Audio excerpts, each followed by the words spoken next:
ইফালে ৰাজ্যত ঠায়ে ঠায়ে চলিছে নাৰী দেহৰ ভয়ংকৰ নেক্সাছ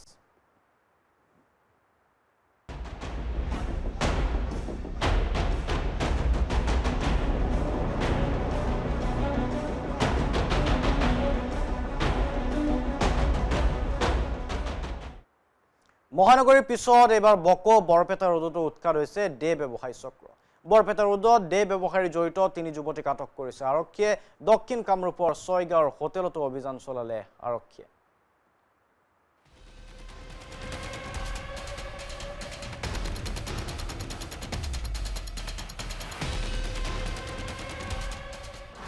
নাৰী ডে ব্যৱসায়ী চক্ৰৰ ভয়ংকৰ নেক্সাছ মহানগৰীৰ পিছত এইবাৰ বকো বৰপেটা ৰোডত দেহ ব্যৱসায় একাংশ লজ ধাবা হৈ পৰিছে দেহ ব্যৱসায়ীৰ ঘাটি শনিবাৰে ৰাজ্যৰ কেইবাটাও স্থানত চলিল আৰক্ষীৰ অভিযান ৰাজ্যৰ প্ৰান্তে প্ৰান্তে নাৰী দেহ ব্যৱসায়ী চক্ৰই নিৰ্বিঘ্নে চলাই আছে দেহ ব্যৱসায় শনিবাৰে নিশা ছয়গাঁৱৰ ৰদালি হোটেল এণ্ড লজত চলিল গোৱালপাৰা আৰক্ষীৰ অভিযান কিছুদিন পূৰ্বে লজখনত সংগঠিত এক নিৰ্যাতনৰ ঘটনাই পোহৰলৈ আনিছিল লজখনত কেনেদৰে চলি আছে দেহ ব্যৱসায় এগৰাকী কিশোৰীক হোটেলখনত চলোৱা হৈছিল নিৰ্যাতন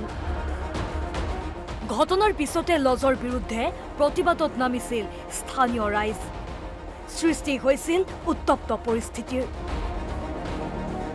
প্ৰতিবাদৰ পিছতে শনিবাৰে নিশা অভিযান চলিল লজখনৰ কোঠাই কোঠাই উদ্ধাৰ হয় বহু আপত্তিজনক সামগ্ৰী ইতিমধ্যে আটক কৰা হৈছে লজখনৰ স্বত্বাধিকাৰী নিৰ্মল ৰাভাক চলোৱা হৈছে জেৰা সমান্তৰালকৈ বৰপেটা ৰোডৰ কলভাঙাটো নিশা দেহ ব্যৱসায়ীৰ বিৰুদ্ধে চলিল আৰক্ষীৰ অভিযান অঞ্চলটোত কেইবাগৰাকীও যুৱতীয়ে এই ঘৰটো ভাড়ালৈ লৈ চলাই আহিছিল দেহ ব্যৱসায় আৰক্ষীৰ অভিযানত বাসগৃহটোৰ পৰা উদ্ধাৰ কৰা হয় 3 গৰাকী যুৱতীক উদ্ধাৰ কৰা আটাইকেইগৰাকী যুৱতী কৰ্মৰত ইউনিসেক্স পাৰ্লাৰত ইপিনে আৰক্ষীৰ অভিযানৰ পূৰ্বে ভাড়াঘৰটোৰ পৰা পলায়ন কৰে কেইবাজনো যুৱকে এতিয়া যেটো চালু বৰপেটা ৰোডৰ যেটো অৱস্থা এতিয়া আমি মহিলাবিলাকে সজাগ হ'বলৈ হ'ল ইয়াতে যেটো ইউনিসেক্স পাৰ্লাৰৰ যেটো গমগমানি সেই ইউনিসেক্স পাৰ্লাৰত আজি মহিলাবিলাকে বলে কাম কৰে আৰু লগতে ভাড়াটিয়া হিচাপে থাকি সেই ভাড়াঘৰতো বেলেগ বেলেগ ঠাইৰ পৰা মানে পুৰুষবিলাকক আনি ইয়াতে ধান্দাবাজি কৰে আজি 2-3টা মহিলা ধৰা হ'ল তাৰ পৰা 3টা পুলিচে আহি এতিয়া লৈ গ'ল তাৰে পুলিচে এৰি দিয়ে এতিয়া ইউনিসেক্স পাৰ্লাৰৰ নাম কলেতো আপোনালোকে গম পাব যে কিমান ইউনিসেক্স পাৰ্লাৰ চলি আছে মানে বৰপেটাৰ ইউনিসেক্স পাৰ্লাৰ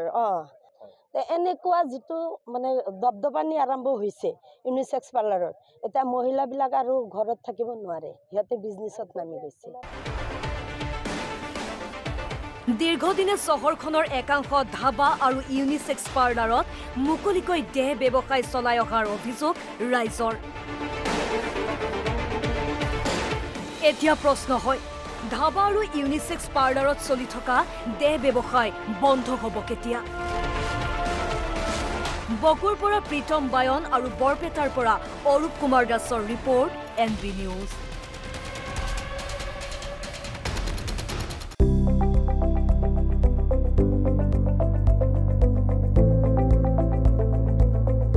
NB নিউজ সহজ সৰল ভাষাত নৱভাৰতৰ কথা